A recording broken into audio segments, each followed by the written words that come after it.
Hey guys, Frozen Gaming here. Today I just wanted to go over a couple things. A lot of people have been asking me in-game to make some videos, so I decided that I'd give it a try. And maybe hopefully share a little bit of my knowledge of the game of Call of Duty. This video is going to be about choosing the right kind of class setup for the right kind of game mode. For Domination, I have a different class. For Hardpoint, Capture the Flag, Search and Destroy. Search and Rescue is pretty much the same as Search and Destroy, and you just got to know what's going to be needed of you in that game mode to succeed objectively, and what kind of perks and attachments and streaks can help you with that. So this right here, what we're looking at, is my main setup. I have the Bell 27 Obsidian Steed. It's the elite, one of the elite versions of it. I have the low profile because we don't want to be seen by UAVs. I can't stand when I'm on a nice streak and all of a sudden someone gets this little 4 streak and they're like, oh, now I'm going to have a UAV and I'm just going to come and ruin your day. So I don't like that. This one I have Blind Eye. We don't like tracking drones. We don't like explosive drones, and we don't like getting killed by paladins and turrets and all sorts of good stuff. I mean, if it's manually operated, the turret, it can still get you, but a lot of people don't really do that. They usually put it on the sentry setting, and in which case it will not be able to see you. And for this one, we gotta have Blast Suppressor. They can't know where you are every time you boost, especially with the way the maps are made now. You don't want to be looking for the ladder every single time you want to get up to a rooftop, like on Riot. Imagine not using any boost on Riot. It would be absolutely insane. So I do use that. Sometimes I will. This one I was just messing around. I liked getting the ultimate pallet in there, so I have it set up here. We're gonna have another video right after this about how to set up your score streaks to get to the higher ones a lot easier, if it were, as it were. But I also have just the 3 attachments here.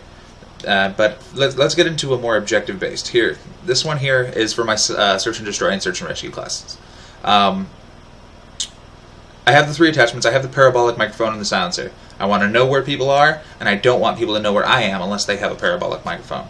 I have the low profile Blind Eye again, and instead of Scavenger this time, I decided to go with Toughness. Toughness is not as needed as in other games like Black Ops 2 and Ghost and stuff like that, but it does help, especially when you get in those heads-up gunfights, or those long-distance gunfights, I'm sorry. Overclock, I need to be able to get to the bomb, I need to be able to get away, whatever it is. It's a great exo ability for this class. It's actually great no matter what you're doing, really. And believe it or not, my favorite grenades in the game are by far the stun grenades. The stun grenades can save your life, because not only are you going to know someone's there if you hit someone with it, but if, say there's 3 people and you hit the group of them, you can get away from those groups of people, find a better vantage point, and take those guys out. And since score streaks now count towards it's a pick 13 now, and score streaks count towards it, you only want to use 1 or 2 score streaks. You don't want to go nuts. The likelihood of going on this crazy kill streak constantly is not very likely in Search and Destroy. Consistently. You may do it one game, but it doesn't mean you're going to be doing it every single game, and you don't want to rely on that. So let's move on to Capture the Flag. Capture the Flag, only have 2 attachments, the quick draw and the foregrip. Not wasting anything there. People are going to be throwing lots and lots of grenades. So you definitely want to be using Flak Jacket. You do not want to be caught with one of those grenades where they just throw it and boom, you're done, bye. Don't want to be doing that. Blind Eye, don't want to be caught with turrets. Turrets, people love to put turrets on the flag, and just don't want to have it happen. Blast Suppressor, of course, Scavenger, of course, and some score streaks are okay. Stun grenades is pretty much a basic class setup with a couple tweaks here and there, or a standard class setup with a couple tweaks.